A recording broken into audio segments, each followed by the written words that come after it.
ولتكن منكم أمة يدعون إلى الخير ويأمرون بالمعروف وينهون عن المنكر وأولئك هم المفلحون.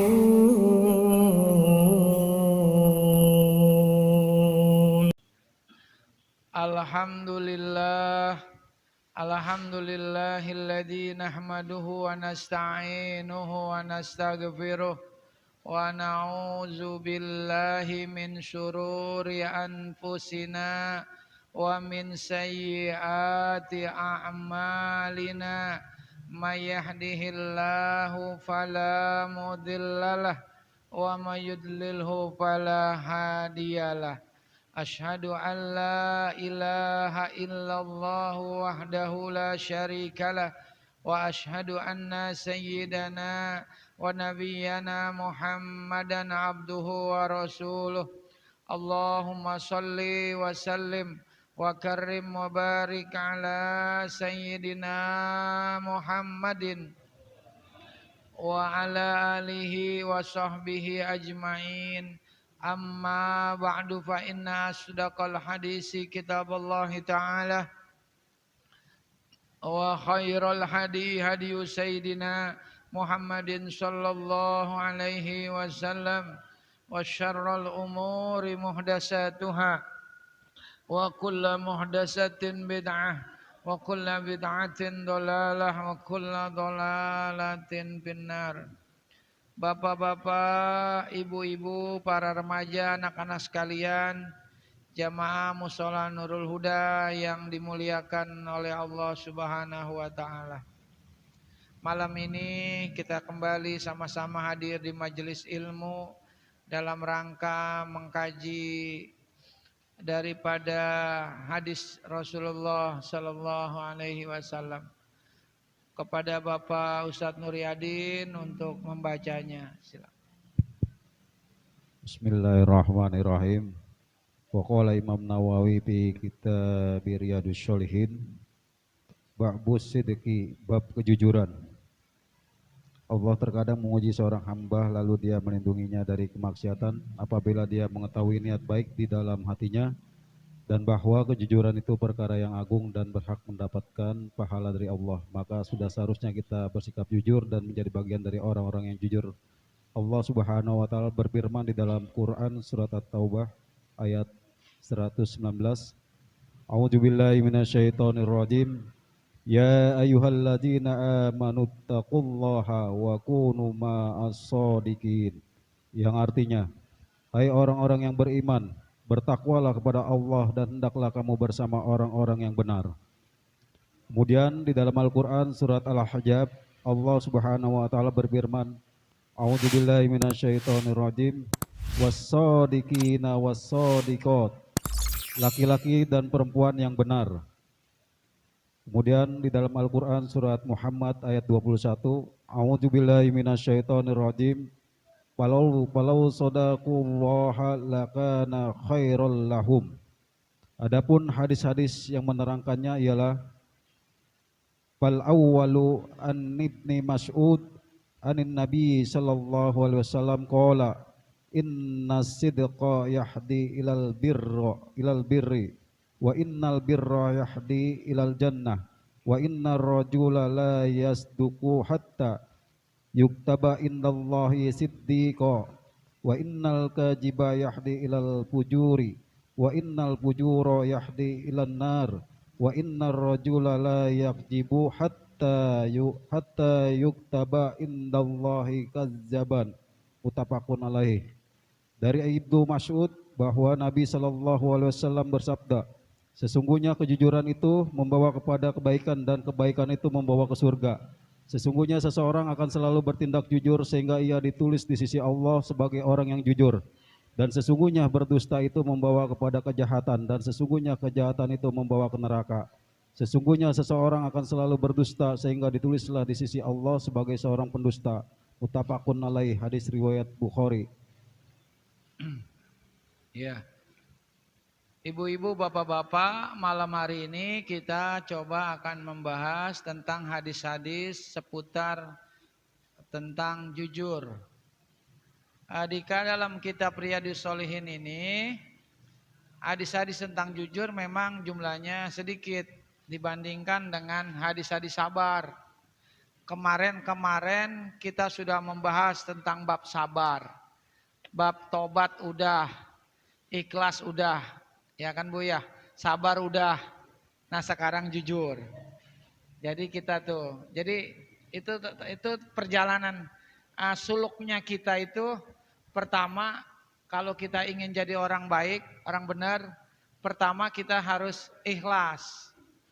Ikhlas dulu ya, bab ikhlas udah. Mudah-mudahan semuanya kita ikhlas ya Bu.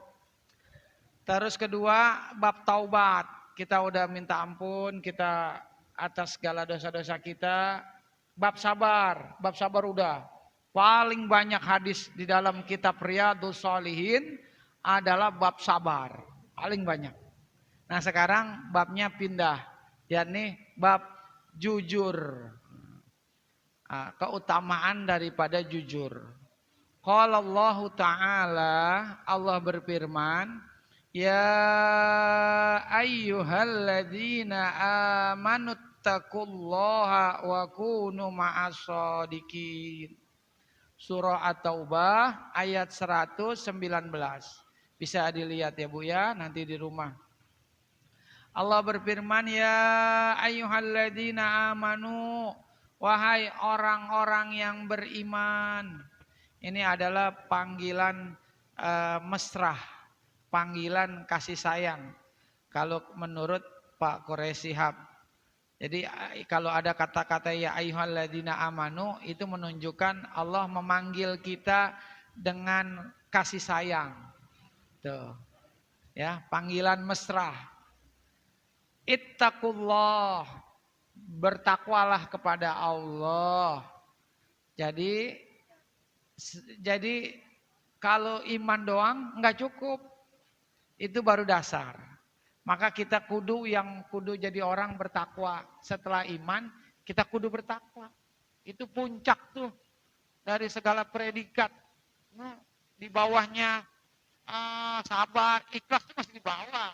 Paling tinggi itu ya, takwa. Takwa itu artinya takut kepada Allah atas siksanya. Bisa jadi takwa artinya hati-hati kita dalam berbuat. Takwa itu bisa takut, bisa hati-hati. Kalau Pak Nurholis Majid mengartikan takwa itu kesadaran ketuhanan. Jadi orang takwa itu orang yang sadar kemanapun dia pergi, selalu dia sadar akan adanya Tuhan. Nah, adanya yang mengawasi dia. Nah, itu kesadaran ketuhanan namanya. Ya. Jadi dia takut juga ujung-ujungnya. Jadi takut berbuat dosa.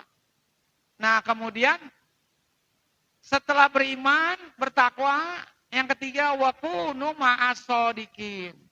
Hendaklah engkau berkumpul kata Allah bersama orang-orang yang jujur. Orang yang benar.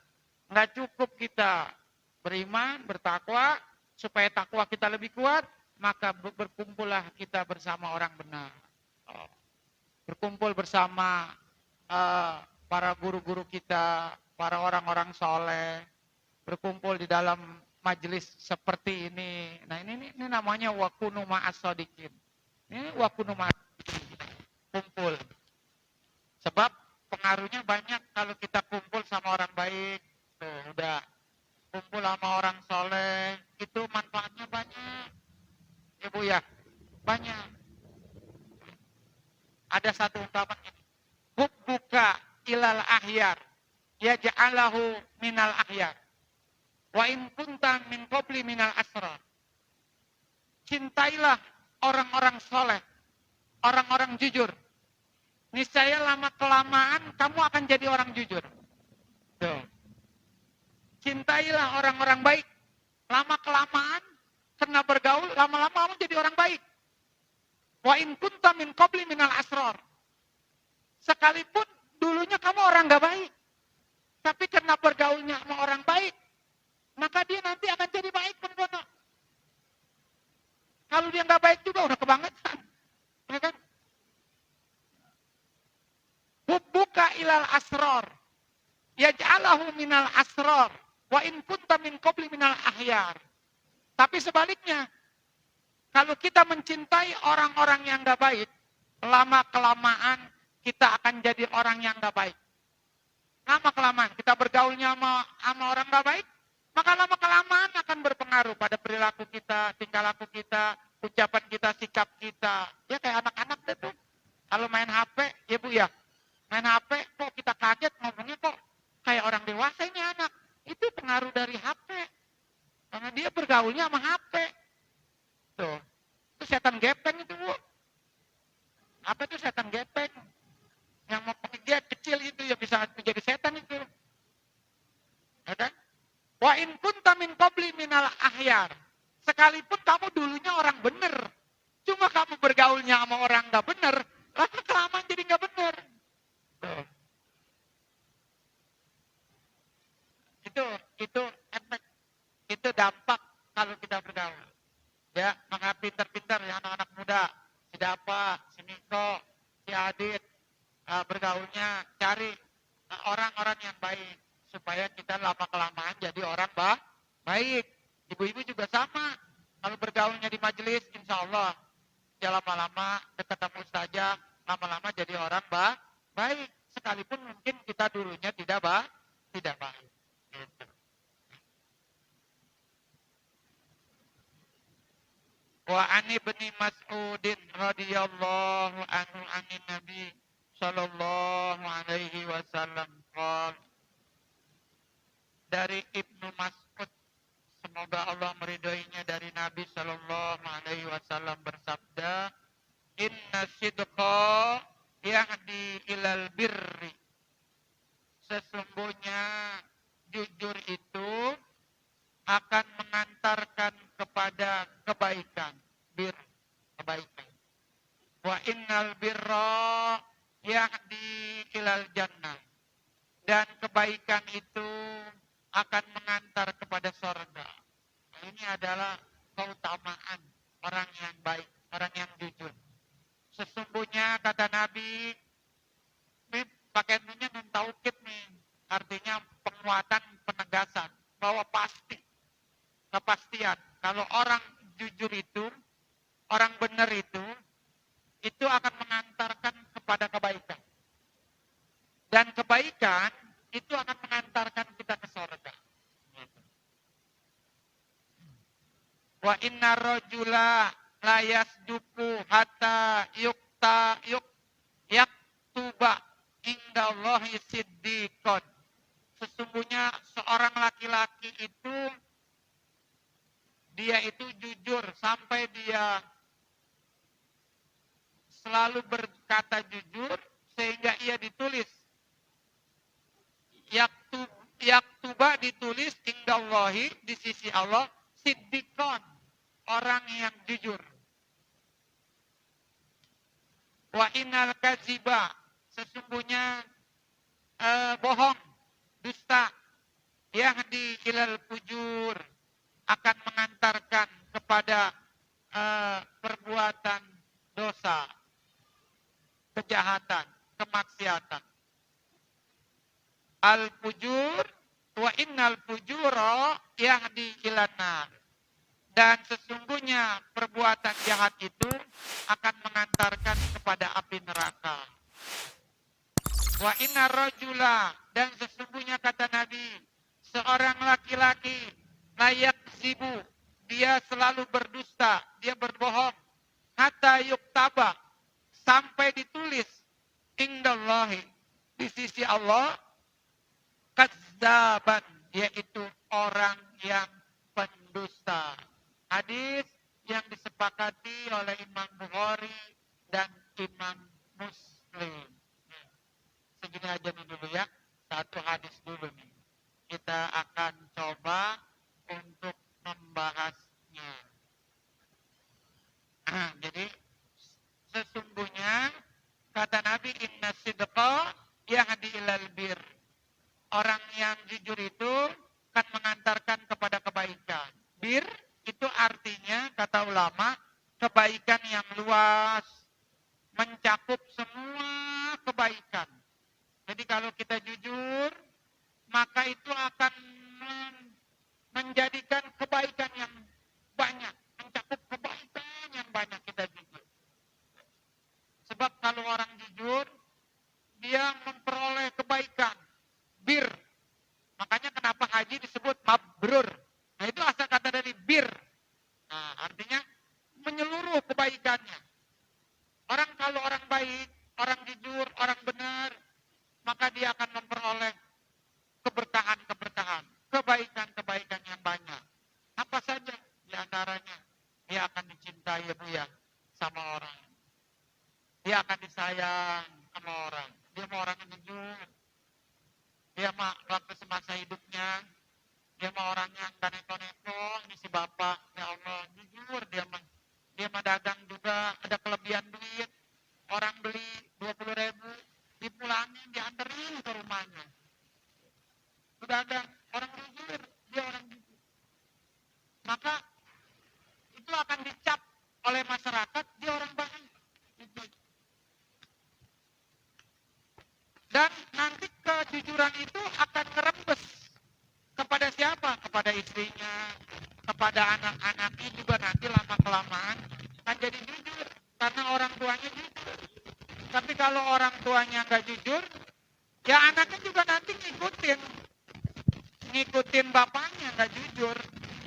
Tuh hati-hati kita. Itu dampaknya jujur. Banyak sekali. Banyak sekali dampak daripada kebaikan jujur. Apalagi orang jujur itu manfaatnya. Dia memperoleh pahala yang banyak dari Allah. Keberkahan. Allah berikan kemudahan di dalam urusannya. Allah berikan rezeki yang gak disangka-sangka. Orang jujur. Banyak orang-orang jujur. Kalau kita berlaku jujur.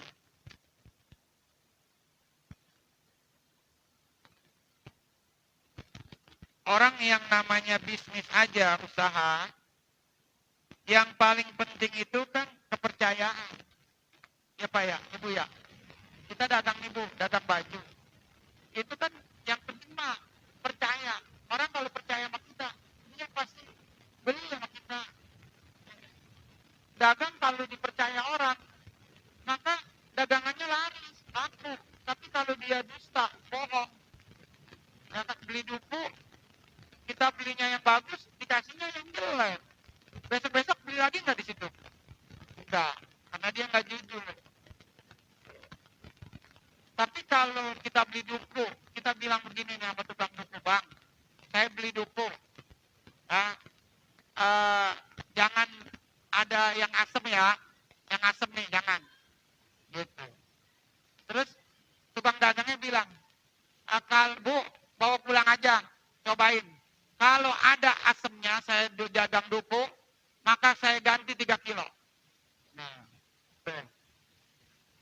Bang, saya beli duku yang manis ya, enggak yang asem. Kata tukang dukunya, kalau ada asemnya, saya ganti 3 kilo, Ibu beli 1 kilo. Benar gak kayaknya? Iya. Dia dagang duku apa dagang asem? Duku. Dia bukan dagang asem, bener. Jujur ini tukang dagang. Iya. Kalau ada asemnya, saya ganti 3 kilo. Ya dia kagak dagang asem. Dia dagangnya duku. Ya ini main intermezzo aja. Orang walaupun duitnya banyak, miliaran, tapi kalau dia nggak jujur, susah dia untuk usaha. Dapat proyeknya susah, nggak bisa. Jadi yang menentukan adalah kejujuran. Pemimpin juga begitu. Pemimpin kalau dia dipercaya, maka dia akan dipilih. Hidup mah kalau kata Kiai Jainuddin MZ, hidup mah kalau udah dipercaya, biar duit banyak juga enak rasanya. Ya, ya kita nih hidup nih. Hidup kalau udah dipercaya orang, biar punya duit banyak juga enak, Bu.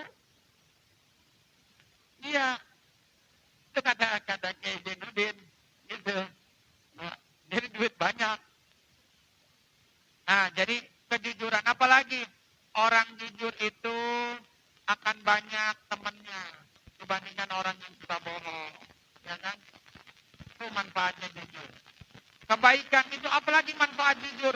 Wa innal birra yahdi ilal jannah. Akan mengantarkan dia ke surga. Jadi orang yang soleh. Soleha.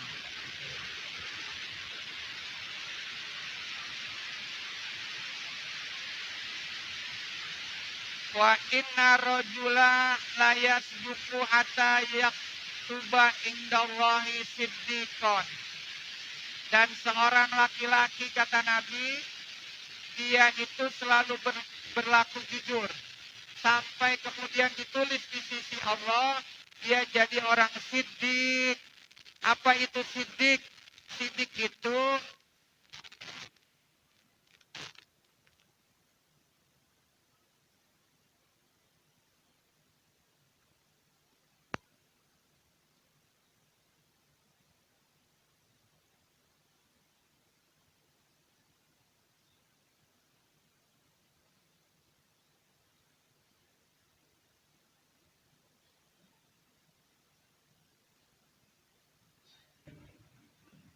Tes. Mohon maaf ya Bu ya, terganggu sebentar nih. Baterainya habis kata Bang Hajat. Pak Edi belum beliin. Lupa kali Pak Edi. Jadi kata Nabi ada seorang laki-laki yang dia selalu berkata jujur. Maka dia di sisi Allah akan dicatat sebagai orang yang sidik. Apa itu sidik? Sidik itu artinya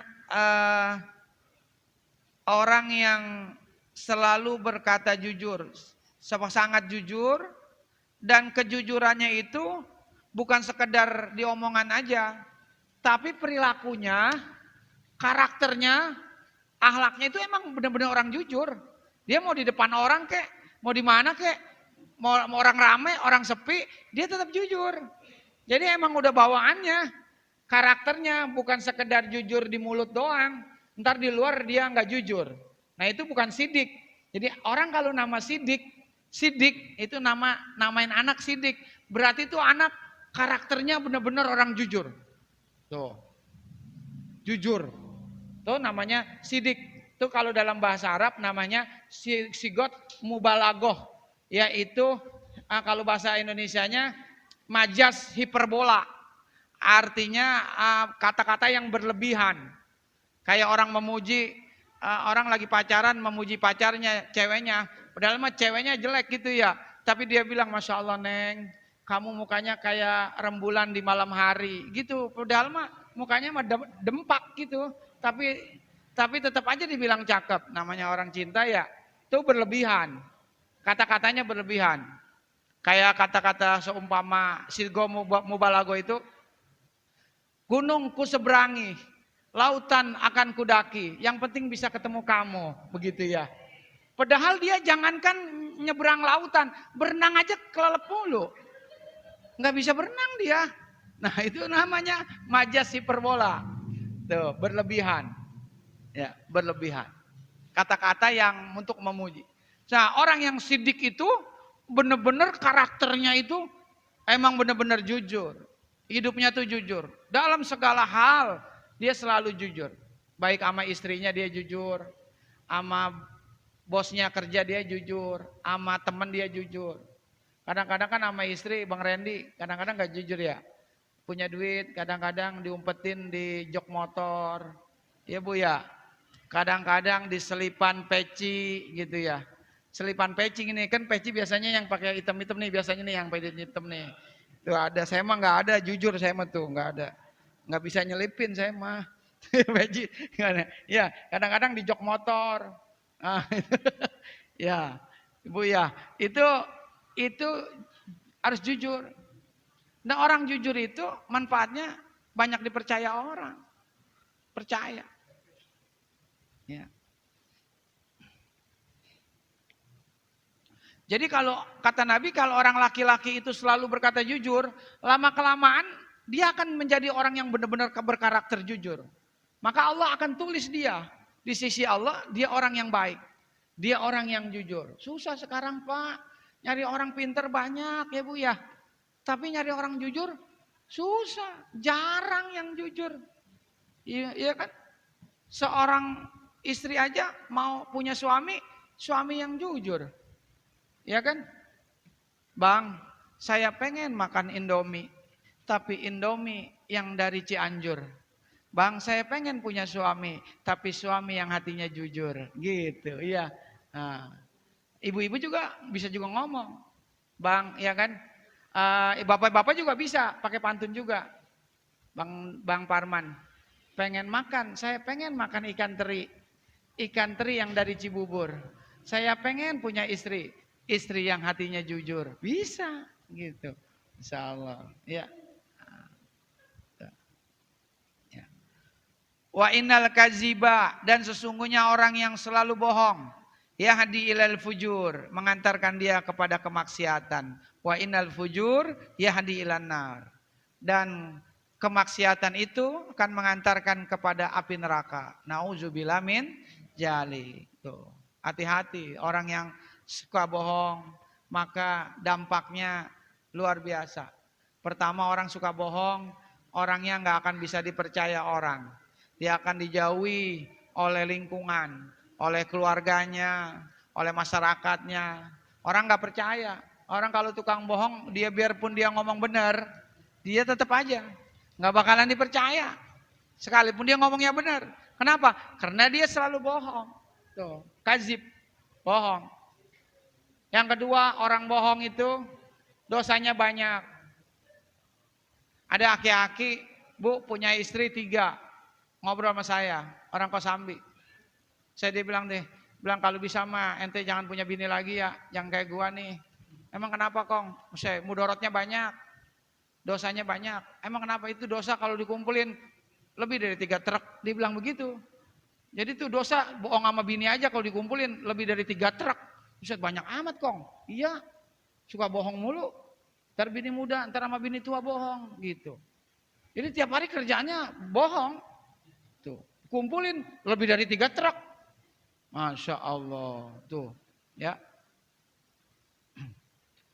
Nah, orang yang bohong itu dia akan diisolasi oleh pergaulan. Nggak akan ada teman yang mau nemenin dia. Jangankan orang lain, dirinya sendiri aja dibohongin sama dia. Ya Allah. Tuh, makanya kita jangan sampai punya sifat pembohong. Rugi kita. Orang akan menjauhi kita. Rezeki juga seret jadinya. Nggak percaya sama kita. Nggak percaya. Biar kita duit banyak juga mau usaha nggak bisa. Orang kitanya pembohong. Tuh, ya. Nah, itu sifat pentingnya sifat jujur. Makanya Nabi Muhammad itu lidahnya sama hatinya sama. Ucapannya sama perbuatannya sama. Nabi mah orang yang sidik, orang yang jujur. Makanya orang Melayu itu, orang Riau itu selalu pesan sama anaknya, nak, kamu hidup harus jadi orang yang jujur. Sebab orang yang hidupnya jujur, maka dia akan mujur. Tapi orang yang hidupnya enggak jujur, dia akan hina, dia akan nista. Itu pepatah Melayu tuh begitu. Ya, itu juga ajaran agama Islam, ajaran kita. Bukan begitu ya, udah ya. Jadi orang tua kita tuh orang-orang Padang, Melayu selalu menanamkan kepada anaknya, jujur, jujur. Jangan sampai enggak jujur, harus jujur. Orang jujur itu keuntungannya banyak. Ini ada cerita. Dulu di Baghdad, di Irak, ada seorang santri kecil. Santri ini ingin menuntut ilmu ke negeri seberang. Ibunya nitipin dia kepada para pedagang kafilah yang ingin berangkat menyeberangi laut. Ingin ke negeri seberang. Nah, ibunya ini berpesan nih kepada anaknya. Wahai anakku, nanti kalau kamu di sana, kalau ditanya siapapun, oleh siapapun, maka jawablah dengan jujur. Begitu doang, pesannya begitu. Enggak banyak pesan macam-macam. Kalau kamu nanti merantau nuntut ilmu, maka siapapun yang nanya kepada kamu, maka jawab dengan jujur aja. Jujur, jangan bohong, jujur. Apa dia bilang? Iya Bu, saya akan pegang perkataan pesan ibu. Nah, kemudian ibunya ini menitipkan uang saku buat dia pesantren. Buat dia menuntut ilmu. Uang sakunya itu ditaruh di ketek. Di bajunya ini dijahit di dekat ketek nih. Biar nggak hilang. Gitu, dibikin jahitan, diketek tuh, begitu. Nah, kemudian jalanlah dia ikut dengan kafilah para pedagang ini.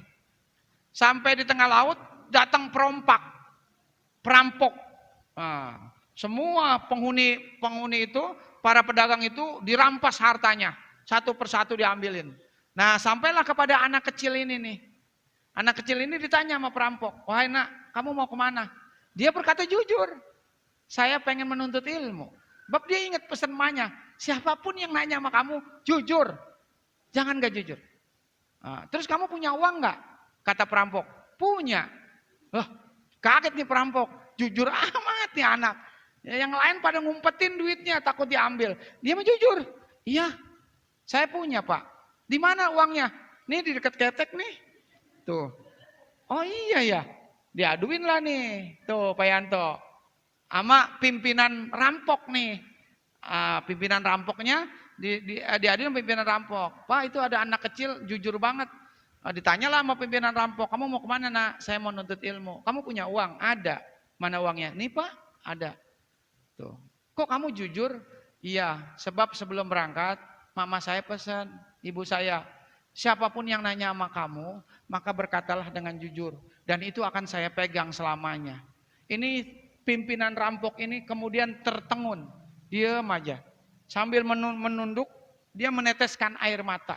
Pimpinan rampok ini. Dia bilang kata perampok, luar biasa ini anak. Saya, dosa saya banyak, maksiat banyak. Tapi enggak sejujur anak ini. Ini anak ini jujur sekali. Akhirnya pimpinan rampok itu taubat kepada Allah. Gara-gara anak yang jujur ini. Akhirnya pimpinan rampok ini ngaji menuntut ilmu kepada anak kecil ini.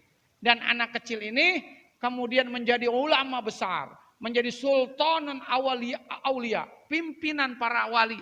Yaitu Syekh Abdul Qadir Az-Zailani. Seorang ulama yang lahir di Baghdad pada tahun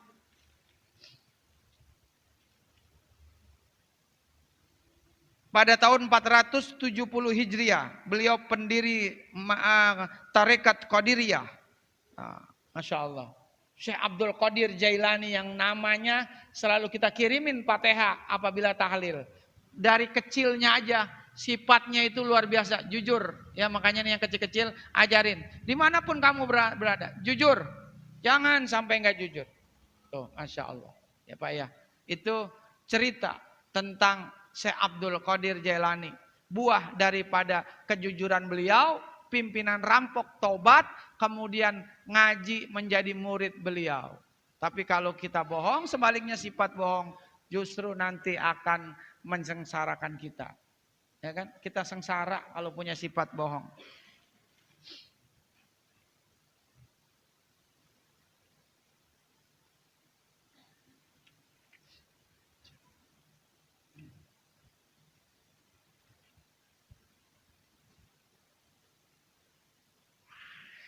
Jadi orang jujur itu adalah orang yang ucapannya sesuai dengan omongannya, dengan kenyataannya. Itu namanya jujur.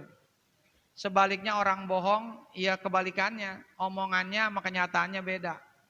Janji-janji mulu, tarsok. Hari Rebo, hari Kamis, pantat kebo, klimis, gitu.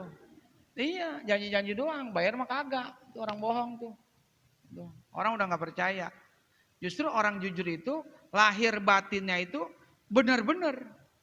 Karakternya memang benar-benar dia orang jujur. Maka orang yang jujur itu keberuntungannya memperoleh banyak sekali kebaikan-kebaikan dari Allah Subhanahu wa taala. Mudah-mudahan kita termasuk orang-orang yang selalu bersikap jujur. Amin ya Allah ya Rabbal alamin. Jadi sekelumit ini saja. Mungkin ada manfaatnya. Wassallallahu ala sayyidina Muhammad walhamdulillahi rabbil alamin.